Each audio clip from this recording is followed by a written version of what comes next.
is Lo-Fi Thrasher Lenny Blade, and this is the Retro Hunter Thailand show. Now, I promised myself that I wouldn't get any more board games until I've played all of the board games that I have, but I don't have much integrity, do I? Because I went on one of my salesbook groups on Facebook, and I got this really good deal that I just couldn't pass up in regular order.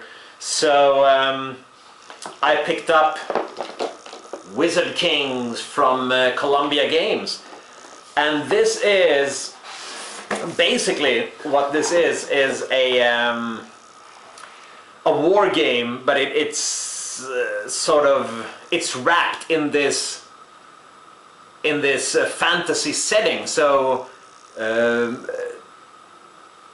Columbia Games is famous for their block war games, as they're called.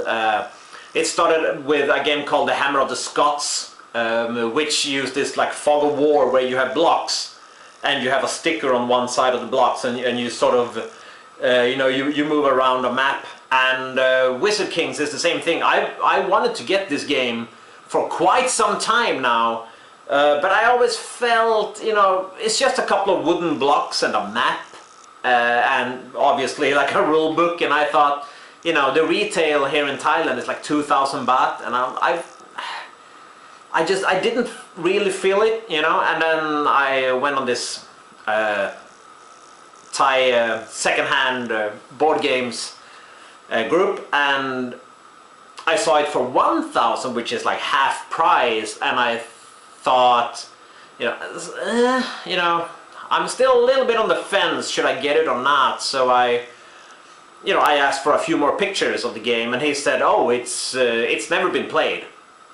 It's mint, like the stickers are still unused, and I'm like, wow, oh, so it's basically new. And he said, yeah, I just opened it up to take a look at it. So yeah, I'm gonna show you an unboxing in regular order, and I'm just gonna talk a little bit about the game and all that good stuff. So stay put. Alright, we are not back at the table here, we are outside in my garden here, and as you can see, the only slow thrashing way to open a package in the yard is of course with a machete, because, why not? And all that good stuff. So yeah, like I said, I got this for half the retail price, and it was basically brand new, so I decided to pick it up. Yeah, it's a cool fantasy block war game. I'm gonna show you a little bit more details, and I'm gonna talk a little bit about this. It originally came out in late 90s or 2000s, so I don't know, if you consider the Sega Dreamcast retro, I guess this would be retro as well. So yeah. So yeah, what this is basically, it's a war game, but it's wrapped in this whole fantasy setting. So I guess it would be easier to get people into it.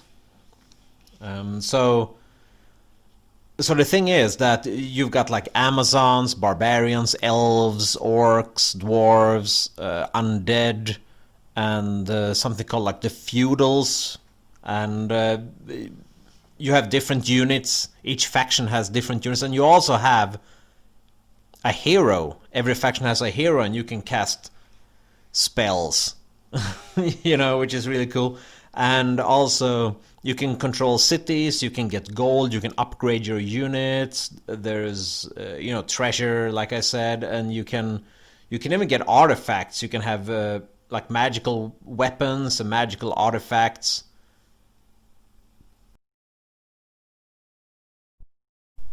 Yeah, so it seems to be pretty easy to get into.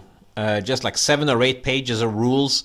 Though there are a few, it's not overly simple. Like you got merging and disbanding of units, you capture cities, and all that good stuff. So I haven't tried it yet, obviously. I'm really looking forward to it.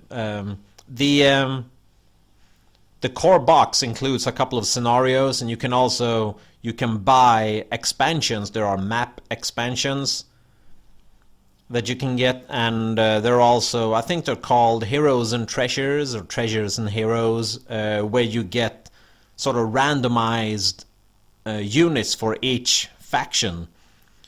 So it's sort of their spin on the whole, like Magic. You get like a pack of cards, and it's like randomized to get you to buy more.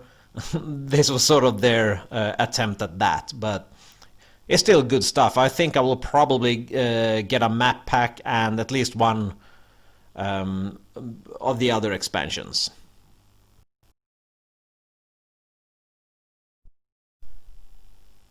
Yeah, so these are the counters. You can see they're still unpunched.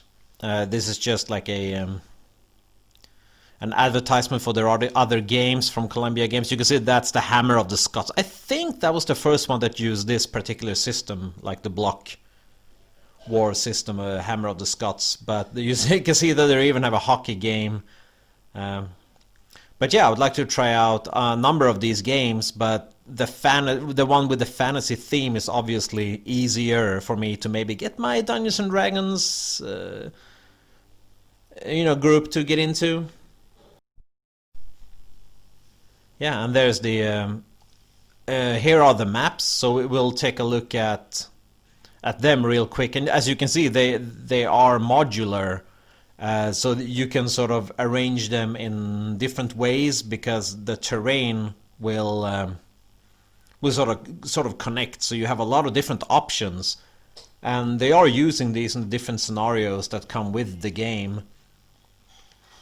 And yeah, it's just like if you buy a couple of more maps, you would have so many different ways to play the game that you'd never get tired of it. I mean, I can't wait to get this to the table. This will be awesome for sure.